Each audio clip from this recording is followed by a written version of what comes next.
Well, let the games begin. Earlier this afternoon, the opening ceremonies for the 2012 Olympic Games took place in London. And a few hours from now, they'll air right here in the U.S. For the next 2.5 weeks, the world's finest athletes will compete for gold, silver, and bronze medals in sports like cycling, swimming, gymnastics, and table tennis. As with any big event, before even starting, there has already been some scandal associated with the Games, with headlines like this.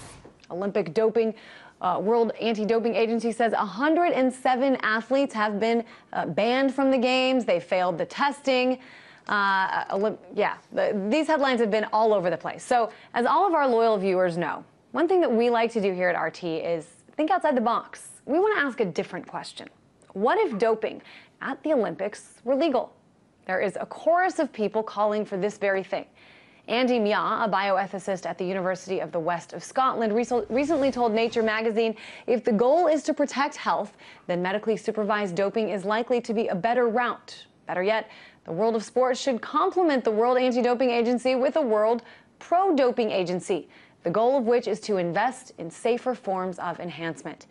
To talk more about the legalization proposal, I was joined earlier by David Epstein, senior writer for Sports Illustrated. David actually spent years covering sports and science and medicine and wrote some of the pieces that garnered worldwide attention. The news, for example, that A-Rod had to use steroids. I asked him his thoughts on this proposal. Here's his take. There are a lot more barriers than just Olympic regulations. I mean, most of the things, or many of the things, that are on anti-doping lists in, for example, the United States, are against United States law in the way that they're being used. Like human growth hormone is very specifically allowed by the federal government only for 5 specific uses, none of which has anything to do with sports. So before even talking about legalizing this stuff in sports, I think you'd have to talk about legalizing it in the countries first, because the sports bodies can't circumvent national laws. But some of the performance-enhancing drugs are legal within the United States and within some other countries, but they're not legal in, in the Olympic Games. Talk a little bit about that and about this notion that some people have that if it was regulated, that, we could see athletic potential skyrocket, that these athletes could, achieve things that we've never thought possible. Well, first of all, most of them are not legal in the way that they're being used. They're legal with prescriptions that have nothing to do with sports. But as to that idea, I mean, if you view sports as akin to like the WWE, professional wrestling, where you just want to see behemoths sort of doing superhuman things, then fine. But I think a lot of people view sports as something different and special compared to that kind of theater, basically. I think that people don't feel like it should be a test of kind of pharmacology, particularly for younger athletes, when we know that drugs have side effects, some more serious than others.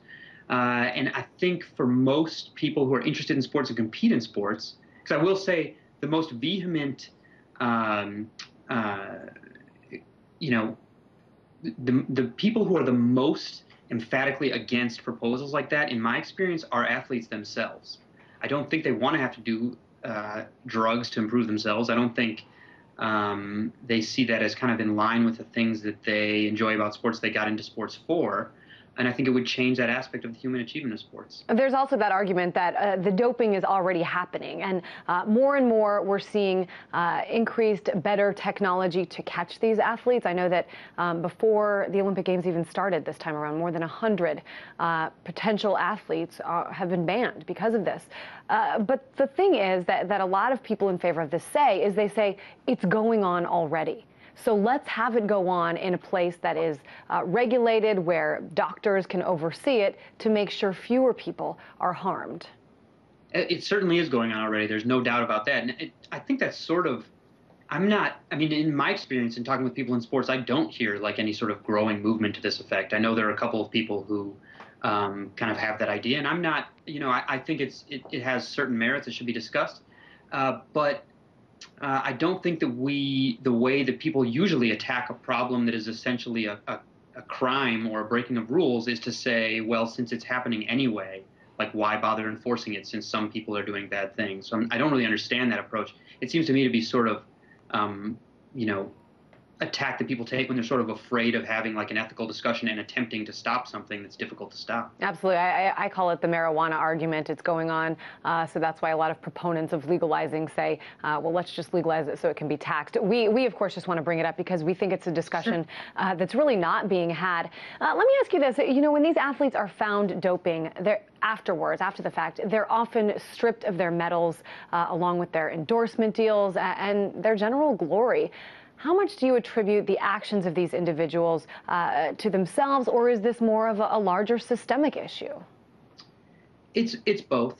It's both. I think that the athletes I've talked to, and I've talked to now dozens of athletes, usually retired, almost always retired, who have admitted to me using various substances that are illegal. And I would say they kind of fall into three categories: those who basically had no problem cheating whatsoever and were eager to look for the next thing. Those who would never cheat under any circumstances, and those who sort of could be pushed to the edge if they felt like all of their competitors were doing those things.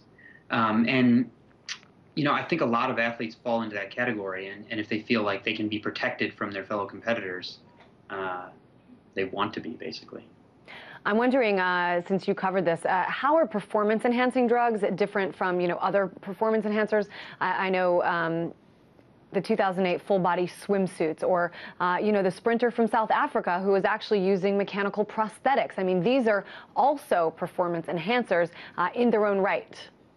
There's no doubt about it. And there's certain, you mentioned before, you know, there's some actual drugs and medical procedures that have been banned that then after a certain evaluation period that finds, look, we don't think there's any reasonable medical harm here. It's something that's available to a lot of people. It's not illegal in a lot of countries, that have then come off the banned list.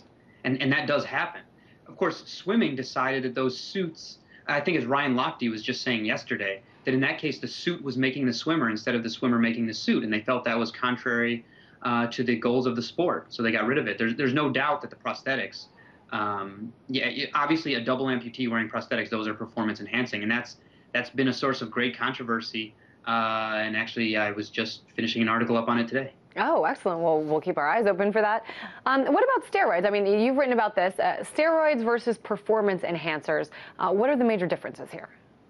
Well, steroids are performance enhancers. So when people say performance enhancing drugs, they usually mean banned performance enhancing drugs, right? Like there are plenty of drugs that are legal or legal with what's called a therapeutic use exemption. That means somebody has a medical reason to use it. So steroids fall under the category of performance-enhancing drugs, but that also includes things like drugs that cause your body to produce more red blood cells, stimulants like amphetamines. In sports where being, you know, like shooting, where shooters try to shoot between their heartbeats, they're beta blockers, which will slow, you know, lower your blood pressure, or performance enhancers. So really, when people say that, they're referring to anything that can be used outside the rules to gain an advantage. That ranges from steroids to amphetamines. Now, so you've been covering this for a long time. Let me ask you a question. As a reporter, sometimes you have to trust your gut. And what we hear so often from these athletes who are caught for doping is they say, I didn't know, you know, my coach or my, you know, mentor or whoever was just giving me a formula and I had no idea. What's your gut? I mean, do you believe these athletes when they say this? I think it's a mix. I think there's no doubt that some athletes, I mean, there have been some excuses that are just absolutely preposterous that have gone to the Court of Arbitration for Sport, you know, all kinds of crazy stuff, because there's always some sort of tiny minutia in the scientific world, you know, some 1 in 10 million case where somebody can argue maybe this happened. Sometimes I think those cases are real, particularly with regard to the dietary supplement industry. I've done a lot of writing about that industry, and there is no doubt that there are ingredients that are not listed, that are not supposed to be in things that you can buy at a place like GNC, that will cause an athlete to test positive. So I absolutely believe that some of those athletes have taken supplements not knowing that they had ingredients that would cause them to test positive, and then others use that as an excuse, seeing that it's something that sort of floats in the public. Just last question for you, David. I know you're joining us right now from London. It looks like you're perhaps in your hotel room. What are you expecting for this Olympic Games? Are you expecting anything major in terms of more athletes getting caught for this? Yeah, what do you expect? Well, there have been a lot of athletes caught in the run-up to the games, really. I think there's a high likelihood So there are two new things. For one, the biological passport program is being used in 6 sports, and that's a program that actually tracks blood parameters to see how they change over time instead of having to look for a substance. That's the first time that's ever been implemented, but since it takes kind of time to track the athlete, I'm not sure how effective that'll be this Olympics. But there's a new human growth hormone test. Human growth hormone is thought to be one of the most popular drugs of abuse in sports. And previously, the test only had a detection window of like hours to maybe a day. And the new test has a detection window of a week or maybe even longer. So I think we very well may see, the first ever Olympic positive test for human growth hormone. Yeah, I've seen some stories about, reporters going into these human or these performance-enhancing, these drug labs, and they said this is going to be the cleanest Olympics ever because technology has just grown so much, and it's really important. And it's an important discussion we think to have, and want to thank you for being on the show. David Epstein, a senior writer for Sports Illustrated.